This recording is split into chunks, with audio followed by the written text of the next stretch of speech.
Tembak. Selamat malam, Pak Kamarudin.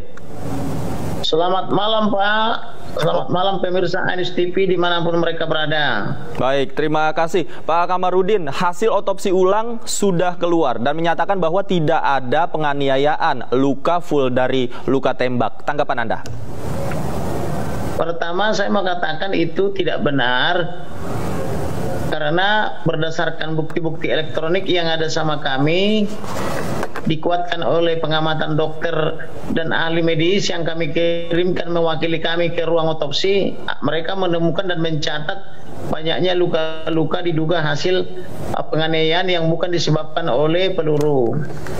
Yang berikutnya ada keterangan tersangka yang menyatakan bahwa dianiaya dulu dengan cara dijambak-jambak dulu kepalanya atau rambutnya baru ditembak gitu. Jadi tersangka sendiri mengatakan mereka melakukan penganiayaan. Jadi bagaimana ini dokter forensik kita ini kalau mengatakan tidak ada penganiayaan gitu loh. Jadi saya hanya bisa katakan bahwa kita ini bekerja untuk Tuhan atau bekerja seperti untuk Tuhan.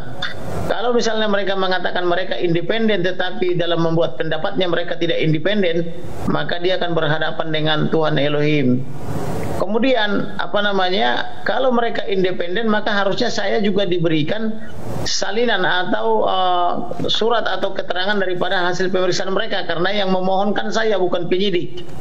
Tetapi kalau dia tidak memberikan ke saya tetapi memberikannya secara sepotong-sepotong kepada media, di mana makna independennya? Kan yang memohon otopsi kan saya, otopsi ulang. Yang memohon visum et repertum ulang kan saya atas nama keluarga. Maka seharusnya dilaporkan dulu ke saya, baru dilaporkan ke publik, baru dilaporkan ke penyidik kan begitu. Oke, Pak Kamarudin, artinya Anda belum terima hasil otopsi ulang oleh tim forensik? Sampai dengan detik ini saya belum terima. Kebetulan saya saat ini di Sumatera Utara. Saya justru dapat infonya itu dari wartawan. Lalu di mana makna independennya? Kan yang memohonkan saya, harusnya laporan pertama adalah ke saya.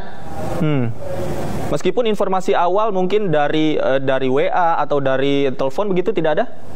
Tidak ada. Sampai dengan detik ini belum ada laporan dokter forensik kepada saya, kecuali saya tadi ketika di Polda Sumatera Utara banyak wartawan TV ingin berbicara menanyakan tentang hasil otopsi. Jadi justru saya mendapatkan dugaan hasilnya itu dari pertanyaan wartawan begitu. Oke, dari pandangan Anda ini mengapa tim forensik tidak memberikan salinan hasil otopsi kepada Anda, namun langsung memberikannya kepada polisi? Ada dugaan karena begitu banyaknya uang daripada Ferdy Sambo yang juga diduga sudah mengalir antar lembaga, tetapi biarlah Tuhan yang mengetahui itu. Apapun hasil pekerjaan kita kan harus kita pertanggungjawabkan di dunia dan di akhirat itu loh. Kalau mereka sudah bekerja benar, saya yakin mereka akan selamat. Tapi kalau mereka kerja tidak benar atau membuat suatu pekerjaan yang katakanlah menipu misalnya masyarakat, dia akan berhadapan dengan Elohim begitu.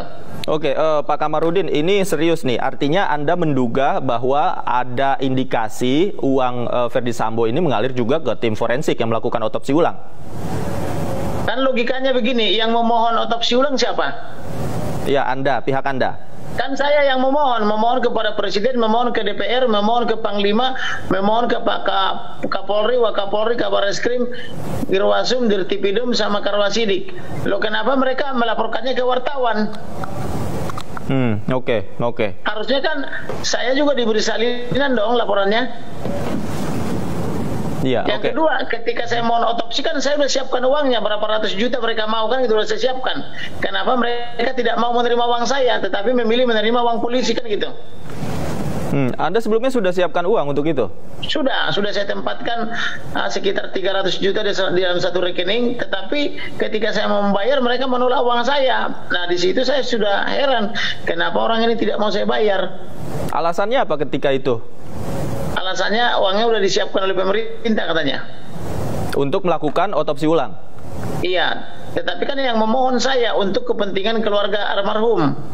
Oke, Pak Kamarudin, Anda mengatakan bahwa tadi sebenarnya hasil otopsi ulang tidak ada bekas sayatan dan lain-lain, berbeda dengan data dan fakta yang Anda dapatkan.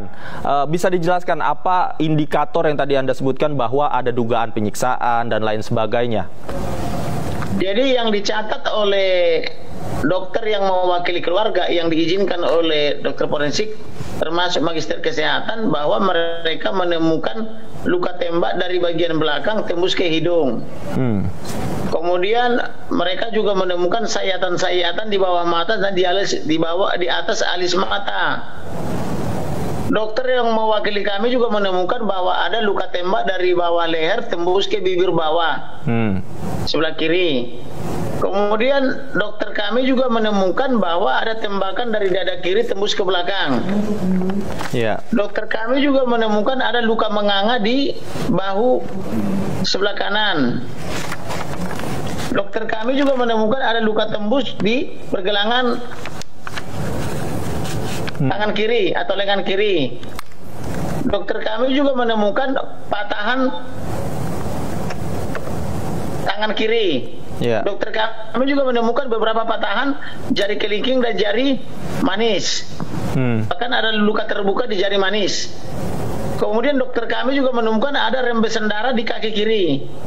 Di lipatan kaki kiri, lipatan dengkul itu loh. Dokter kami juga menemukan luka terbuka di pergelangan kaki kiri. Dokter kami juga menemukan kaki kanan tidak lurus lagi. Ini kan harus ada penjelasan ilmiah. Dokter kami juga menemukan bahwa ada kehilangan organ tubuh yaitu pankreas, kemudian kantong kemih dan empedu.